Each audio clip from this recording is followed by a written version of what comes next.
مدرسہ بیت العلوم کونڈوا پونے اس official channel کو سبسکرائب ضرور کریں۔ یاد رکھیے، اس سے کسی ایک شخص کو نہیں، پورے مدرسے کو فائدہ ہوگا اور آپ کو اجر عظیم ملے گا۔ قرآن کریم کی تلاوت بھی مستقل مقصد ہے، یہ بہت اہم بات ہے۔ کیا اہم بات ہے؟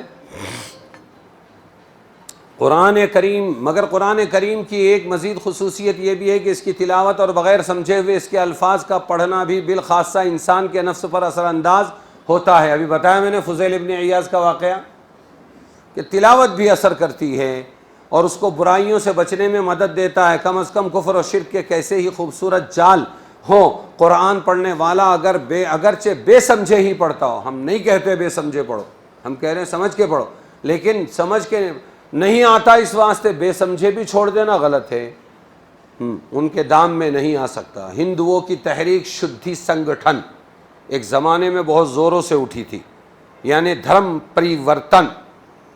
کیا بولو؟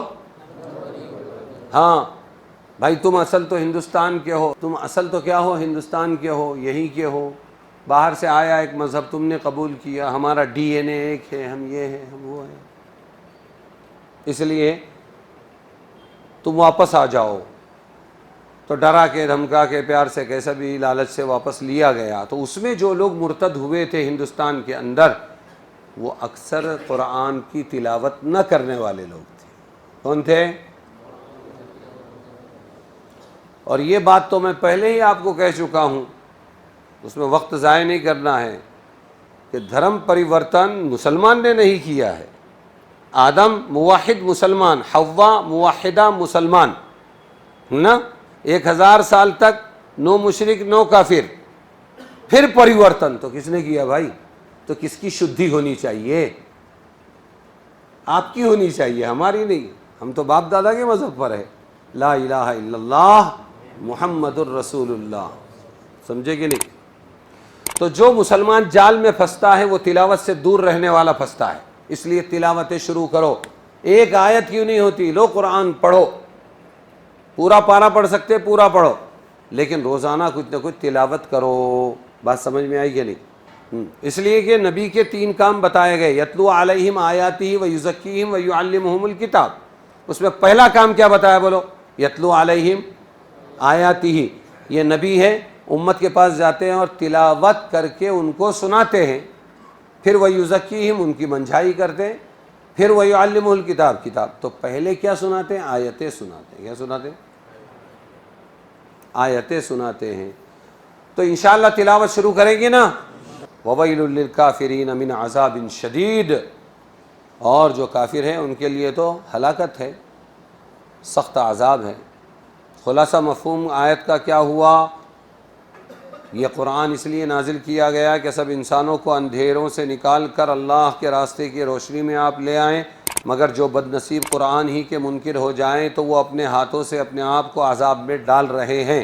جو لوگ قرآن کے کلام الہی ہونے کے منکر ہیں وہ تو اس وعید کی مراد ہے ہی۔ سنو مسلمانوں، دیکھو، جو کافر مشرک ہیں، انکار کرنے والے، وہ تو وعید کے شکار ہے ہی، مگر جو اعتقاداً عقیدے کے طور پر منکر نہیں، مانتے ہیں قرآن اللہ کی کتاب ہے، مگر عملاً قرآن کو چھوڑے ہوئے ہیں، تلاوت چھوڑی، ترجمہ چھوڑا، تفسیر چھوڑی، اس کا مطلب چھوڑا، ہم لوگ وہ سب ہم ہیں، ہاں، مگر عملاً قرآن کو چھوڑے ہوئے ہیں، نہ تلاوت سے کوئی واسطہ ہے، نہ اس کے سمجھنے اور عمل کرنے کی طرف کوئی التفات ہے، وہ بد نصیب بھی مسلمان ہونے کے باوجود اس وعید سے بالکل بری نہیں ہے۔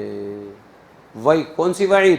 وَوَيْلٌ لِّلْكَافِرِينَ مِنْ عَذَابٍ شَدِيدٍ، اور ہلاکت ہے کافروں کے واسطے دردناک عذاب، سخت عذاب، سخت عذاب کی وعید ہے۔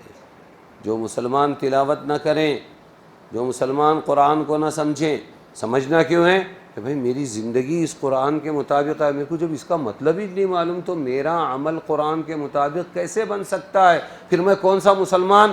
میں مارکیٹ کا مسلمان، میں بازار کا مسلمان، میں رواج کا مسلمان، میں سماج کا مسلمان۔ کیونکہ قرآن کا مسلمان تو میں ہوں نہیں، میرے کو مطلب ہی نہیں معلوم، تو میرا عمل یہ قرآن کے مطابق کیسے ہو سکتا ہے؟ پہلے تو مطلب سمجھوں گا نا، پھر میرا عمل اس کے مطابق ہوگا، تو پھر میں مسلمان۔ تو کون سا مسلمان؟ جیسے چلا آ رہا ہے رواج میں مسلمان، ویسا میں مسلمان۔ کتنی سخت وعید! تو لکھ رہے ہیں بڑے علماء کہ بھائی اس وعید سے یہ مسلمان بھی نہیں بچ پائے گا، اس لیے کیا کرو، تلاوت کی طرف آؤ، تھوڑی بہت تلاوت روز شروع کرو، تھوڑا تھوڑا مطلب شروع کرو، سمجھ میں آیا؟ تھوڑی تھوڑی تفسیر شروع کرو، اور پھر ترجمہ و تفسیر میں رکاوٹ مت بنو۔ بات سمجھے کہ نہیں؟